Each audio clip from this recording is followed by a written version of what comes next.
One of these 4 cars is a Porsche. These sketches have no badges, no headlights, no grilles.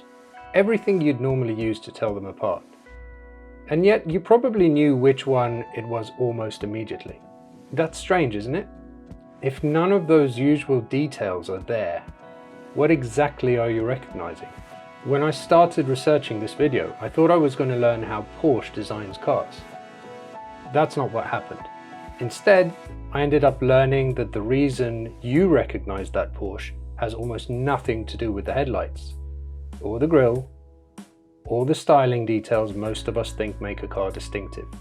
To understand why, we need to go right back to the beginning, before the factory, before the design studio, back to just a blank sheet of paper.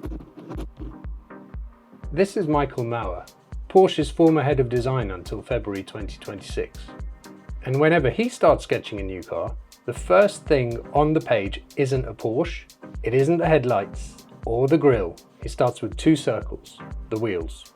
Before anyone starts thinking about styling, they're deciding on something much more fundamental: where the wheels sit, how long the wheelbase is, where the cabin goes, how the whole car stands. Everything else grows from there, and once you see that, you start noticing it everywhere. Watch this. Everything you're about to see has exactly the same styling. Same headlights, same windows, same details.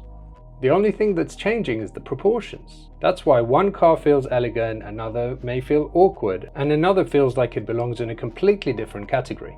Styling details never changed, only the proportions did. And suddenly you start to understand what you recognized in that Porsche in the first place. Here's something else that may surprise you. It doesn't take 5 sketches to design a car, or 10, it's hundreds for a single project, and almost all of them disappear. At first that feels incredibly wasteful, but those sketches aren't really finished ideas, they're conversations. And once a designer notices something interesting, another develops it. Someone else takes it somewhere completely different. Most of these drawings were never supposed to become cars. They only existed to help discover the ones that should. A designer isn't trying to protect individual sketches, but rather they're trying to protect an idea. But here's one thing I still can't explain though. Why are all the wheels on every sketch absolutely enormous? Every designer does it. They know they're enormous, we know they're enormous. Apparently, it's just an unwritten rule and we've all agreed just not to mention it. By this point, you may think you understand the process. Sketches become digital models become finished cars. Simple. Except Porsche has some of the most advanced digital design tools in the industry. Virtual reality, massive projection walls, computers that can simulate almost anything. And then they do this. A full-sized clay model, finished almost entirely by hand. And then they wheel it outside and simply look at it, sometimes from 20 meters away. I find that fascinating because with every digital tool available, the process still comes back to something physical.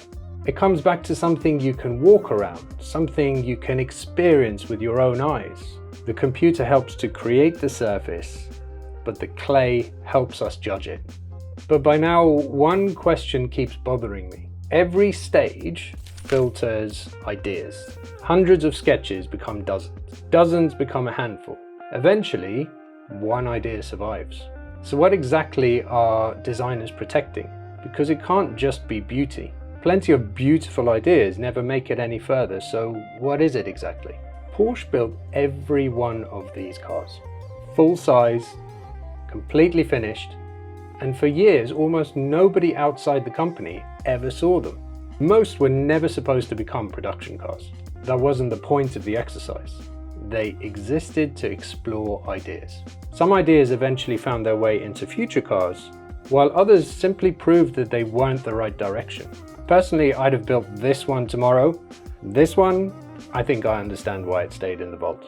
So if designers aren't protecting the sketch, what are they protecting? They're protecting this. Every generation of Porsche 911, aligned by the front axle. Watch what changes. The lights, the bumpers, the mirrors, the wheels, the tech. Now watch this. This line barely moves. Now I think that's the real job of the car designer. Not designing what the next car looks like, but deciding what should never stop looking like itself. At least in the case of Porsche. And this brings us right back to the beginning.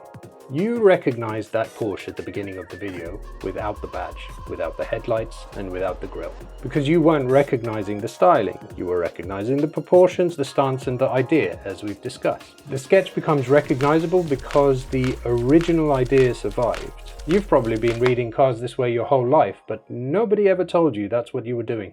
But there's still one part of the story we haven't answered. This idea, this exact shape, is probably the purest the sketch will ever be. Because once it leaves the design studio, it walks through that door. And on the other side, there are aerodynamicists, crash engineers, manufacturing teams, the people responsible for cooling, safety, cost, reliability. Every one of them is about to ask for changes. So here's the question. How do you protect an idea when hundreds of people need to change it? That's the next part of the story.